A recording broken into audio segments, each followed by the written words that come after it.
Hello, Ms. Clindaniel. This video is going to document the progress that I've made over the past few months in working on Unity 5. Now, this is the main project that I've been working on, and basically what it is that it's a simulation game in which you take on the role of being the manager of a small business, and you try to hire talented employees and eventually make money. Now, in this project specifically, my main focus was to grasp a deeper knowledge of how Unity GUI operates. This project utilizes the GUI system that was introduced in Unity 4.6, and it actually runs on my Moto G cell phone fairly effectively, as you'll see later, which does demonstrate the efficiency of the codebase. I'm now going to walk you through the basic game design and programming tactics that I use to make this game work. When the player first starts the game, they will be able to see an envelope appear in the upper right-hand corner of the screen. These letters will come to the player consistently throughout the game, and they basically serve as the game's tutorial system. So when I click on this letter, I can see that it's addressed from the government. Basically what this letter does is it introduces the setting of the game, and when I go to the next page, it also offers a tutorial function by telling me what to do next. So now I'm going to navigate over to this menu right here, and we can see what happens. So when I open up the menu, I can go to the higher section, just like the letter told me to do, and then it opens up a list of people.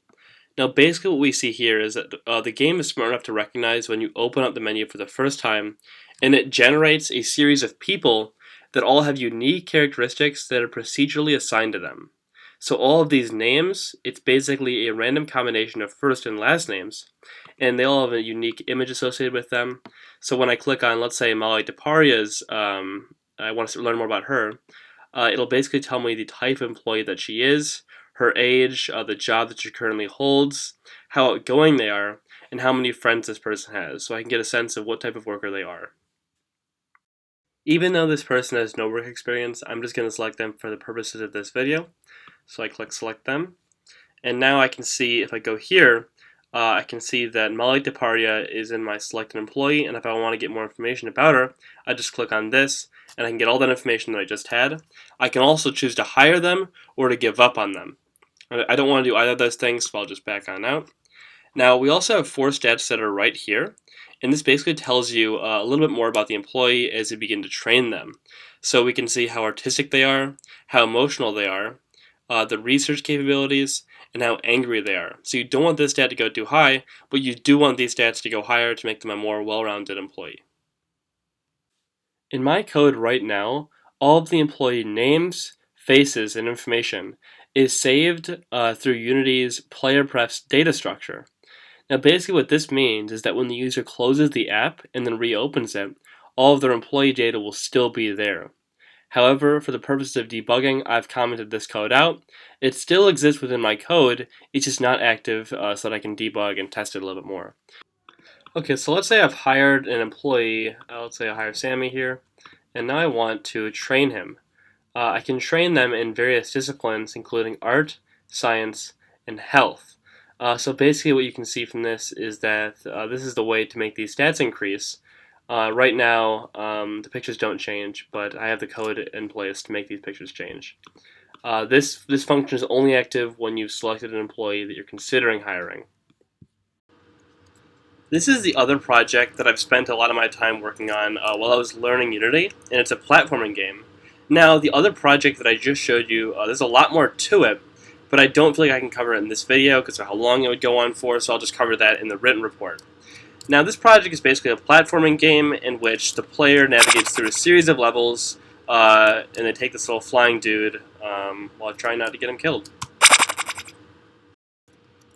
Working on this project was a great introduction to Unity 2D, and I learned a lot about lots of Unity's built-in features. This project specifically taught me a lot about Unity's physics engine. This character is being controlled using rigid body 2D physics. I also learned about particle systems, as you can see right here, and I learned about persistence between scenes. Usually, it's turned off right now so you can hear me, but usually there's a song playing in the background, and when I go to the next level, the song continues playing even though a new scene is loaded. You can see from this level that the levels do get pretty challenging pretty quickly. In this level specifically, I've implemented quite a few game mechanics. I have shooting projectiles, moving platforms, and spikes, all of which can kill the character. Now, the moving platforms are probably the most interesting game mechanic here because it involves basically setting the player character to be a child of the moving platform when they're in contact so that they move along with each other, which demonstrates my knowledge of Unity's hierarchy system. As the player progresses through the game, the environments change and the levels become more difficult. You can see in this particular scene, we have lasers, spikes, and moving platforms all in one scene. Now, I wanted to make the levels very modular so that I can make the levels more quickly. And so when you look over here, it appears as though the laser is stopping when it hits the platform. However, this is not actually what's happening. Instead, I modified the z-index of the laser to make it go behind the platform, thus providing me with the illusion that it's actually stopping when it hits that platform. When creating this game, I also learned a lot about what making a good camera feels like. Now, the camera is actually lagging a few milliseconds behind the player. Usually you don't notice this, but when I go through this portal right here, the player is given a sense of context for how far they have moved due to the motion that they see. I currently have 22 levels made for this game and plan on making more. As the game progresses, players are introduced to new mechanics and new challenges, and developing each mechanic reinforced my knowledge on the various disciplines that are involved with making a Unity project. Here's another scene from the same platforming project, where I showcase my ability to use public variables in creating a new character. So, in the old character, there existed two public variables, speed and jump height, which have both been modified in this new character to allow him to navigate through different situations.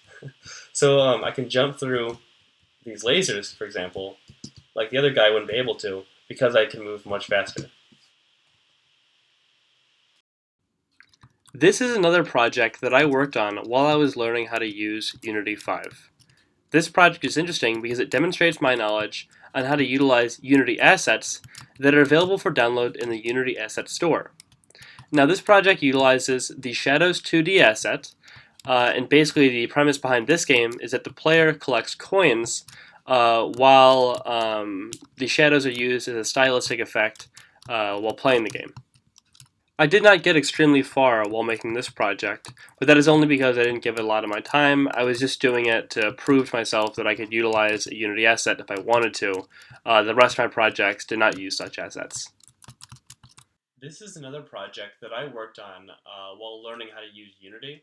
In this scene, I used various assets to kind of create a more atmospheric looking environment. You can see that I have several camera effects applied here. So I learned a lot about Unity's camera effects system. For example, I have bloom, and if I turn that off, I get a much cooler looking scene. I also have chromatic aberration, which if I turn off, it takes away a lot of that fuzziness and gives me a more stark, kind of modern looking scene. So through this, I can learn a lot about how camera effects can impact the mood of a scene, as well as these various assets like the sun right here, to basically create a scene that's dynamic and interesting to the player. Here is a screenshot of the APK file that was generated after I hooked up the Android SDK and the Java JDK up to Unity. I put this file on my phone and it seems to run at about 50 to 60 frames per second, which is fairly solid performance for such a low-powered smartphone.